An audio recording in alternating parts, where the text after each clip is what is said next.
하나님 아버지 감사합니다. 하나님, 교회 분위기가 조금 많이 침체된 느낌도 있습니다. 저희들이 함께 모여서 이렇게 함께 힘을 모아서 예배를 드려야 하는데 그렇지 못한 저희 기도처의 모습, 또 설립 예배를 드리지 못한 저희 교회 모습을 불쌍히 여기시고 긍휼히 여겨 주시고 성령 하나님께서 앞서 가셔서 하나님 저희들을 이 자리 가운데 성령 하나님 좌정하시고 또 이를 통해서 저희가 성령의 교통함이 있는 그런 예배가 될 수 있도록 인도하여 주시옵소서. 감사드리며 살아계신 예수 그리스도의 이름으로 기도드렸사옵나이다. 아멘. 사실 오늘 말씀은 제가 정말 뭘 해도 불편한 말씀이었어요. 뭘 해도 불편한 말씀. 그런 설교 준비를 해야 되는데 설교 준비가 되지 않는 말씀. 내 삶에 적용하자니 너무너무 불편하고 또 적용도 불편한 그런 말씀이었습니다. 그런 말씀을 가지고 준비하려고 하니까 잘 되지도 않았고 굉장히 요새 설교 말씀 준비하는 게 어려워요. 오늘 말씀이 그런 말씀 중에 하나입니다. 가급적이면 저와 여러분들이 은혜를 받기 위해서 우리가 성령 하나님께 더욱더 의지하는 그런 시간이 되었으면 좋겠습니다. 오늘 말씀의 대략적인 구성은 27장 30절에서 40절 말씀은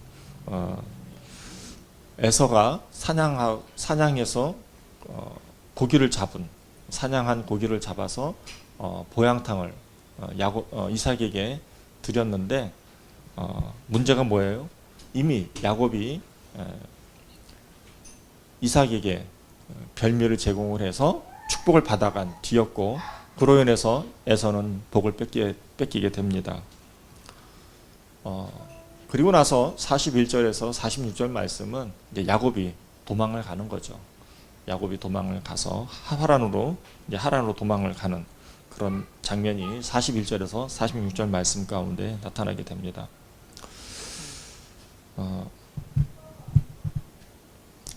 말씀이 너무 어려워서 그냥 조금 더 쉽게 설명하려고 합니다. 요즘 현대식 버전으로 설명하려고 합니다. 이삭의 아내인 리브가 그리고 에서와 야곱의 어머니인 리브가 이 가정이 있는데 이 가정에 두 가지로 나누게 됩니다. 하나는 이삭파, 하나는 리브가파로 나누게 됩니다. 이삭은 에서를 편애하였고 리브가는 또 야곱을 편애하였습니다.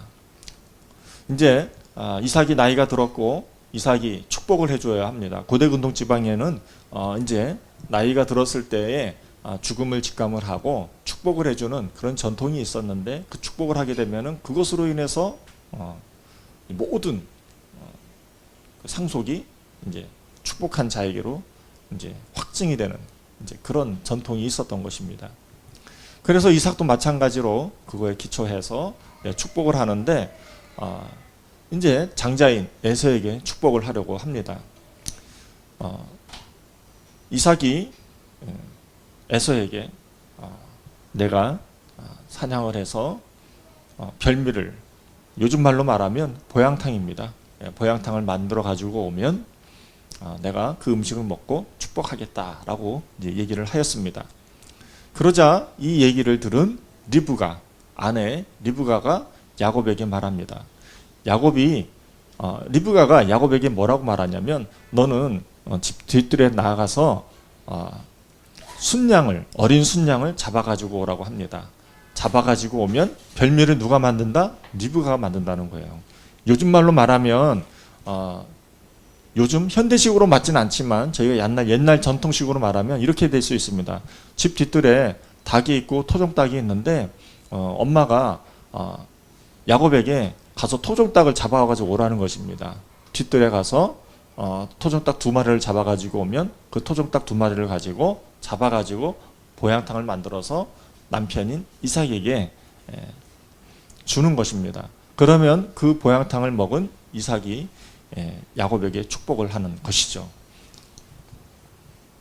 이게 27장 9절하고 27장 25절인데요. 이게 리브가의 계략이에요. 그래서 어떤 축복을 받냐면 이런 축복을 받습니다. 염소떼에 가서 거기서 좋은 염소 새끼 2마리를 내게로 가져오면, 리브가에게로 가져오면 내가 리브가가 그것으로 내 아버지를 위하여, 이삭을 위하여 그가 즐기시는 별미를 만들리니.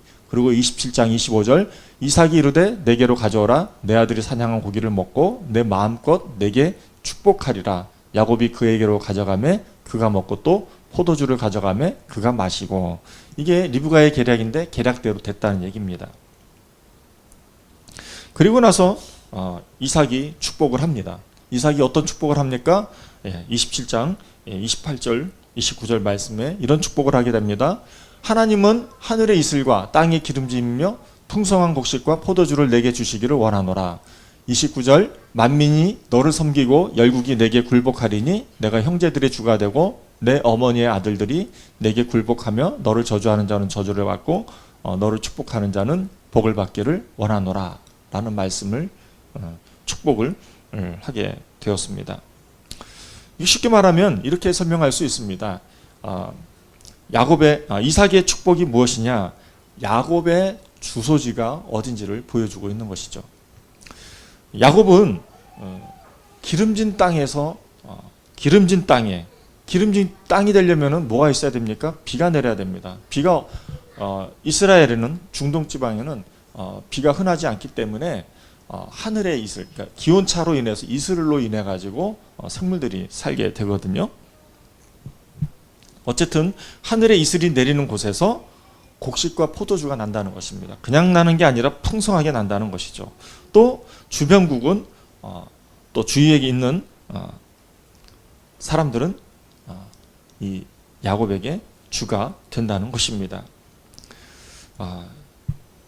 쉽게 말하면 야곱을 섬긴다는 것이죠.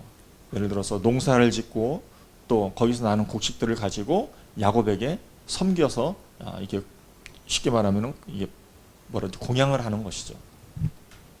이제 그런 축복을 이삭이 야곱에게 한 것입니다.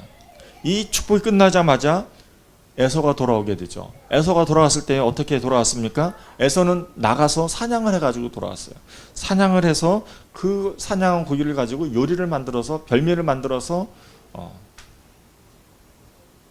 이삭에게 바친 것입니다. 저희 옛날 전통식으로 표현하면 나가서 꿩을 잡은 거예요. 꿩을 잡아가지고 보양탕을 만들어서 이삭에게 바친 것이죠. 그랬을 때에 에서는 자신이 받을 축복을 많이 기대했을 것입니다. 어쨌든 27장 31절 말씀에 보니까, 다 같이 한번 읽어볼까요? 시작. 그가 누굽니까? 에서입니다. 에서가 별미를 만들어 아버지에게, 이삭에게로 가지고 가서 이르되 아버지여 일어나서 아들이 사냥한 고기를 잡수시고 마음껏 내게 축복하소서라고 말씀하고 있습니다. 그런데 야곱의 주소는 생활 바탕이 되는 곳은 어디였어요? 기름진 땅이었어요. 그러면 기름진 땅을 벗어난 곳을 이삭이 에서에게 축복을 하는 것입니다. 어디겠어요? 사막이죠. 사막이죠. 풍성한 곡식이 날 수가 없는 곳이고 포도주가 날 수가 없는 곳입니다. 또 하늘에서 이슬도 내리지 않는 곳이 바로 사막입니다. 그곳이 에서가 생활해야 되는 곳이었고, 그곳에서 에서는 뭘 의지해서 살아가야 되냐면, 오늘 말씀을 보니까 칼을 믿는다고 하는데 칼을 의지한다는 거예요. 칼을 의지해서 생활한다는 것을 말하고 있습니다. 요즘 말로 말하면 칼을 가지고 칼을 의지해서 주변에 있는 것들을 약탈해서 생활한다는 것이죠. 우리 39절 40절 말씀 한번 볼까요? 에서가 받은 축복입니다. 에서가 받은 축복. 시작. 그 아버지 이삭이 그에게 대답하여 이르되 내 주소는 땅의 기름짐이서 멀고 내리는 하늘 이슬에서 멀 것이며 40절 너는 칼을 믿고 생활하겠고 내 아우를 섬길 것이며 내가 매임을 벗을 때에는 그 멍에를 내 목에서 떨쳐버리라 하였더라. 아멘. 축복이 분명히 대조가 됩니다. 야곱은 기름진 땅에서 축복을 받지만 에서는 그렇지 못한 곳으로부터 축복을 받습니다. 축복인지 저주는 아니겠지만요. 어쨌든 이 말씀을 통해서 저와 여러분들에게 주시는 교훈은 무엇일까요? 저는 오늘 말씀을 생각해 보았을 때에 제 마음 가운데 좀 다가왔던 것은 좀 이런 게 다가왔습니다. 에서의 입장에서 한번 생각을 해봤어요. 얼마나 억울했을까. 제가 장남이거든요. 장남이다 보니까 장남 입장에서 생각을 해보게 됐고, 그러다 보니까 제가 받을 복을 제 동생한테 빼앗겼다. 너무나도 억울한 일 아니겠어요? 그 억울한 일을 당했을 때 저와 여러분들은 어떻게 할 수 있을까요? 요즘 저희 공동체가 좀 억울한 일들을 좀 많이 당하는 것 같아요.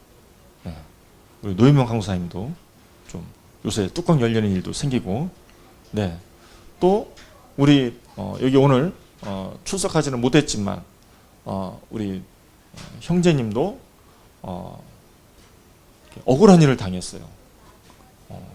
내 집인데 남이 자기 집이라고 우겨가지고 법적인 소송에 휘말리는 그런 일도 생겼어요. 또 사실은 운동하려고 갔을 내일 출근하는 날인데 운동 잠깐 하려고 하는 것뿐인데 잠깐 운동하러 갔는데 잠깐 그 사이에 15kg가 떨어져 가지고서 발에 찍혀 가지고 그래서 수술까지 했어요. 그 3개월 기부스까지 하게 됐는데, 문제는 뭐냐면 제가 그 얘기를 해봤거든요. 헬스장에서 그러면은 보상을 해달라고 요청해야 되지 않냐 그랬더니 그런 거는 뭐 생각도 안 하더라고요.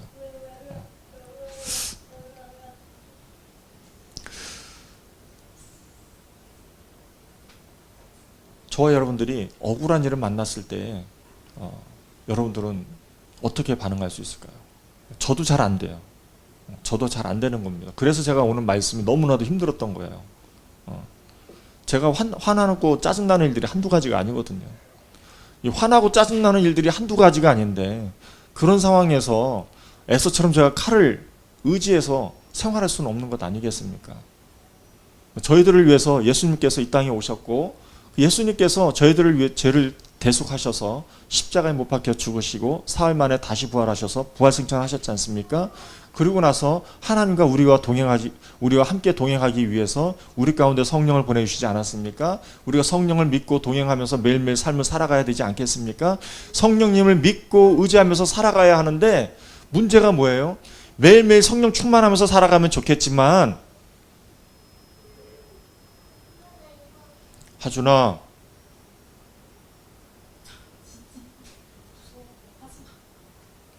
놀랬어. 무서워서. 어쨌든 예수님께서 저와 여러분들에게 성령님을 보내주셔서 동행하는데, 그 동행하는데 저와 여러분들이 우리가 양자가 되지 않았습니까? 예수님의 죽으심으로 우리가 양자가 되었어요. 십자가에 못 박혀 죽으심으로 말미암아 너희가 양자가 되었느니라고 했어요. 그러면 우리는 늘 이렇게 기도하죠. 아브라함의 하나님, 이삭의 하나님, 야곱의 하나님이라고 고백을 하게 됩니다. 우리의 믿음의 계보가, 우리의 믿음의 대상이 근본이 되는 그 시작이 아브라함서부터 시작되는 것이 아니겠습니까? 근데 여기서 아브라함의 하나님, 이삭의 하나님, 에서의 하나님 이렇게 가야 되는데 에서의 하나님이 아니라 야곱의 하나님으로 가게 됐거든요. 하나님의 은총에 의해서, 하나님의 은혜에 의해서. 이런 일을 지금 에서는 겪고 있는 것입니다. 상상을 초월하는 일이죠, 사실은.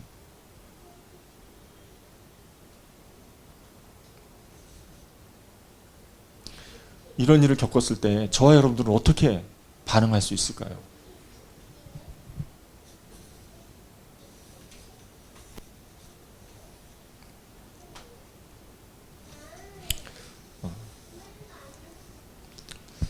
저는 솔직히 오늘 말씀의 제목처럼 복은 하나밖에 없습니다.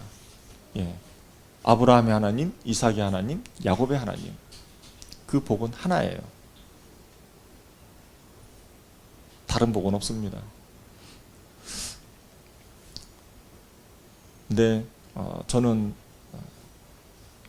다른 말씀 드리기 이전에 그냥 오늘 말씀에 대한 대략적인 개요는 설명을 해드렸고, 제가 경험한 것을 말씀을 드리면서 저는 오늘 말씀을 좀 정리하고 마무리하고자 합니다.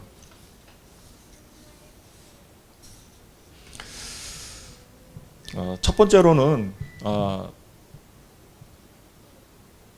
얼마 전에 제 아내하고 커피숍에서 얘기를 이제 큐티를 하게 됐어요. 큐티를 하게 됐는데 제 아내가 저한테 그러더라고요. 당신이 사람들하고 관계에 있어서 제가 배신을 잘 당하는 이유를 제게 설명을 해 주었습니다. 저는 좀 불쾌했지만 어쨌든 열심히 들으려고 노력을 했어요. 사람들의 배신이 어디에서 오는가라는 얘기를 하였을 때에 사람들과 제 아내의 입장에서 사람들하고 저하고 관계에서 깨지는 이유가 무엇인가? 그것은 제가 바라보는 높은 목표 때문에 그렇다는 거예요. 그게 틀린 건 아니기 때문에 맞는 방향이지만 맞는 목표점을 가지고 가지만 그게 너무 높다라는 거죠. 사람들에 비해서. 그러다 보니까 함께하는 사람들이 말은 못하고 따라가지도 못하고 그래서 말을 못하고 있다가 시간이 오래되면서 그것 때문에 제가 저하고 관계가 틀어진다는 얘기를 제가 듣게 되었습니다. 제 아내가 이런 쓴 소리를 제게 하였을 때 제가 기분이 좋았을까요? 나빴을까요? 열받았죠. 뚜껑 열렸죠.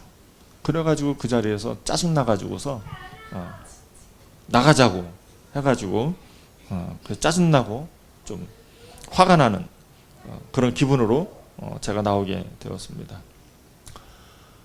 그리고 나서 그것으로 끝난 게 아니라 제 마음을 또 지키기 위해서 제 마음을 추스리기 위해서 또 그걸 가지고 기도 제목으로 삼아서 하나님께 기도했습니다.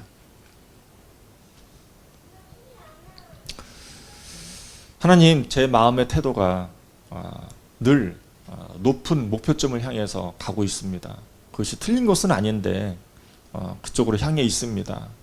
근데 저와 함께하는 사람들은 당연히 맞고 또 옳은 길이기 때문에 그쪽으로 함께 갈 것이라고 생각을 하지만 저의 높은 기준 때문에 사람들이 많이 힘들어하고 지체한다고 합니다.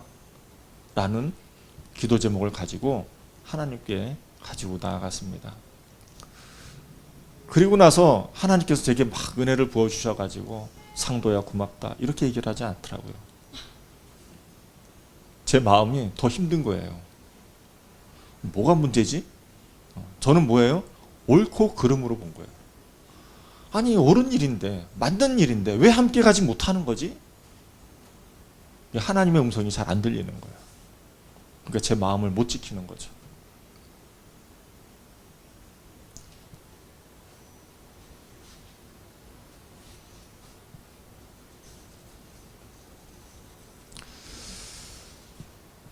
참 어려운 그런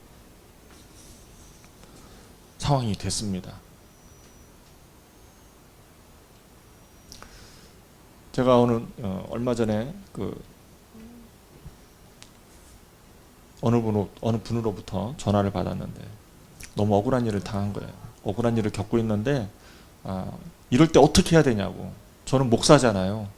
목사니까 제가 권면했어요. 마음을 지키라고. 제가 그분에게 얘기하는 게 아니라 제 자신에게도 얘기하는 거예요. 마음의 생각과 뜻을 지키라고.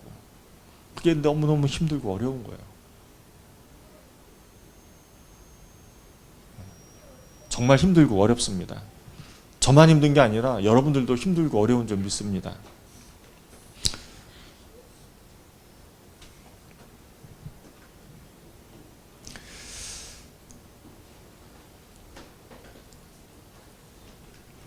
저도 잘 안 되지만 여러분들과 함께 그 길 가고 싶습니다. 예. 왜냐하면 그 길이 복을 받는 길이니까요. 제가 그분에게 제게 전화 온 분에게 그렇게 얘기를 했습니다. 우리가 마음의 생각과 뜻을 지키지 못하면 그 억울한 일을 당했을 때 억울한 일을 제공한 그 가해자의 그 내려지는 그 벌을 우리도 동일하게 그 영향을 받아서 우리도 동일하게 망하는 게 아니냐라는 얘기를 했어요.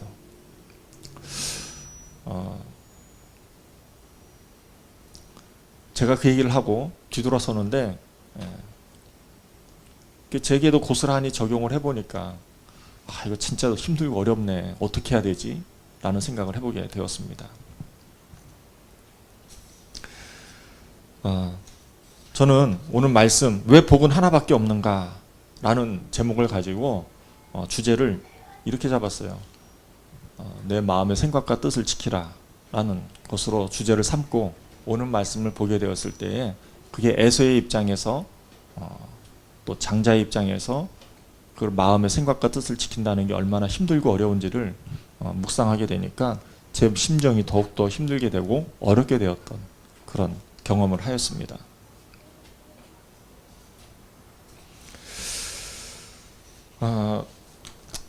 그냥 여러 가지 얘기가 더 있지만 말씀이 있지만 그 말씀을 다 내려놓고 그냥 제게 주어진 말씀 그냥 한 말씀 나누고자 하는 것은 히브리서 12장 14절에서 17절 말씀입니다. 이 말씀을 보고 저희들이 좀 마음을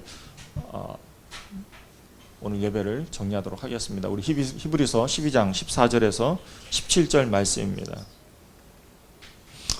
우리 다 같이 오늘 말씀 함께 히브리서 12장 14절에서 17절 말씀 함께 읽겠습니다. 시작. 모든 사람과 더불어 화평함과 거룩함을 따르라. 이것이 없이는 아무도 주를 보지 못하리라. 너희는 하나님의 은혜에 이르지 못하는 자가 없도록 하고 또 쓴뿌리가 나서 괴롭게 하여 많은 사람이 이로 말미암아 더럽게 되지 않게 하며. 16절. 음행하는 자와 혹 한 그릇 음식을 위하여 장자의 명분을 판 에서와 같이 망령된 자가 없도록 살피라. 너희가 아는 바와 같이 그가 그 후에 축복을 이어받으려고 눈물을 흘리며 구하되 버림바가 되어 회개할 기회를 얻지 못하였느니라. 아멘. 제가 주중에 말씀에 은혜를 받은 건데요. 잠언 18장 19절 말씀에 보니까 이런 말씀이 되어 있더라고요. 배반당한 형제는 견고한 성읍보다 더하고 분쟁은 대궐문의 빗장과 같다. 네, 버전이 좀 다르네. 제가 잘못 말씀드렸어요. 표준 세번역본을 보니까 이렇게 되어 있어요. 잠언 18장 19절 말씀입니다. 노엽게 한 친척과 가까워지기는 견고한 성을 함락시키는 것보다 어려우니 그 다툼은 마치 꺾이지 않는 성문의 빗장과 같다라는 말씀을 하였어요. 노엽게 한 친척과 가까워지기는 견고한 성을 함락시키는 것보다 어렵다. 그러니까 관계에 있어서 마음에 빗장문을 닫았을 때에는 그 견고한 성과 같다는 거예요. 다툼이 일어났을 때, 관계에서 어려움이 생겼을 때에 마음에 닫힌 그 마음을 보면은, 분노한 마음을 보면, 배반당한 마음을 보면은 견고한 성과 같다는 거예요. 견고한 성을 우리가 어떻게 함락시켜요?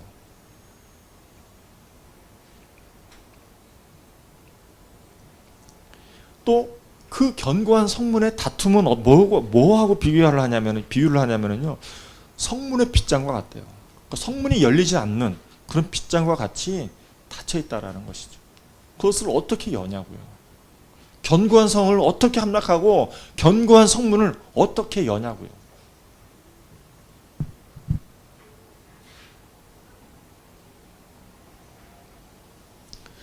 요새 아파트 문은 디지털 도어락으로 되어 있잖아요. 디지털 도어락이 닫혀 있으면 어떻게 열어요? 그게 견고한 성문의 빗장과 같은 거예요.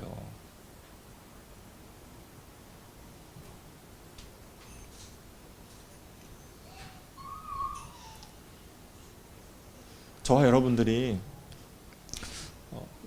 아까 우리 그 지선 사모님도 기도 중에 잠깐 나왔지만 저희가 우리 지역교회 세우겠다고 막 교회에 열심히 바라보면서 교회 세우려고 노력을 하지, 예배를 세우기 위해서 우리가 지역교회로서 인정받고자 하는 노력이 있지만 얼마나 힘들고 어려워요. 교회 하나가 개척해서 온전하게 세워지는 것은 정말 힘들고 어려운 겁니다. 우리의 마음의 생각과 뜻을 지키는 것도 너무너무 힘들고 어렵습니다. 우리가 예배를 세우는 것에 초점을 두지 아니하고 세상과 비교하면서 우리의 마음을 지키지 못한다면 우리의 마음은 우울할 수밖에 없을 거예요. 또 우리가 누군가를 바라봤을 때에 우리의 마음을 분노케 하고 화를 일으키고 미워하게 하는 마음을 일으키는 거 있잖아요. 그건 견고한 성을 우리가 만난 거야. 우리는 공동체적으로는 개척교회고 또 기도처에서 제대로 된 교회로 세워지기 위해서 그 과정을 밟고 있는데 우리가 지금 견고한 성, 또 무너지지 않는 그 빗장과도 같은 지금 시대에 살고 있지 않습니까? 그 시대에 우리는 교회가 개척이 된 거고 그렇게 지금까지 온 거죠.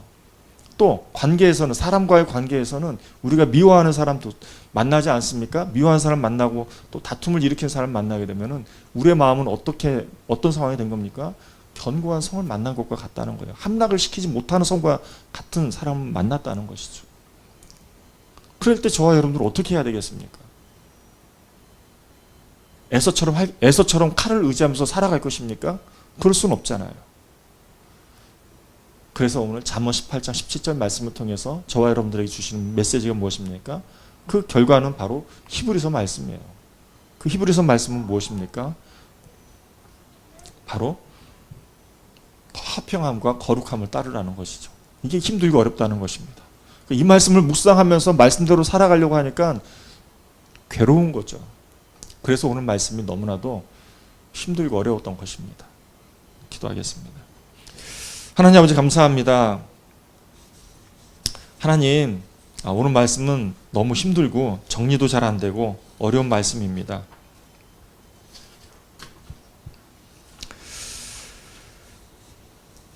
하나님, 자료 가지고 그럴싸하게 말을 할 수 있었는데 제 양심이 그렇게 작동하지 않아서 솔직히 오늘 말씀 너무나도 힘들고 어려웠지만 그래도 이 말씀 부여잡고 정말 최선을 다해서 씨름을 다했는데 하나님께서 저와 저희 공동체에게 주는 말씀은 마음의 생각과 뜻을 지키라는 것입니다.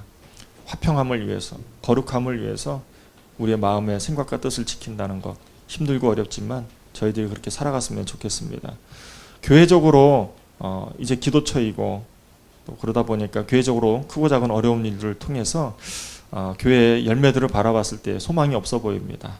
그러한 상황과 환경 가운데서 저희들의 마음의 생각과 뜻을 지킨다는 것은 너무나도 힘들고 어렵습니다. 또 저희들이 관계에서, 가족 간의 관계에서, 또 친구 간의 관계에서, 동역자와의 관계에서 하나님, 저희들의 마음이 평안하면 좋은데 또 분노가 있고 미움이 있고 다툼이 있었을 때에 저희들의 마음은 요동치게 됩니다. 어쩌면 마음을 지킬 수가 없습니다. 왜냐하면 견고한 성을 만났기 때문입니다. 하나님, 저희들이 이러한 때일수록 우리의 마음의 생각과 뜻을 지키는 저희들이 되기를 원합니다. 그렇게 마음의 생각과 뜻을 지키기 위해서 하나님의 말씀인 화평함과 거룩함을 이루라고 하는 그 말씀 부여잡고 저희들의 삶에서 씨름하고 또 싸워가며 급기야는 저희들의 말씀대로 이루어지고 성취되는 우리 개개인이 되게 하시고 공동체가 되게 하여 주시옵소서. 감사드리며 살아계신 예수 그리스도의 이름으로 기도드렸사옵나이다.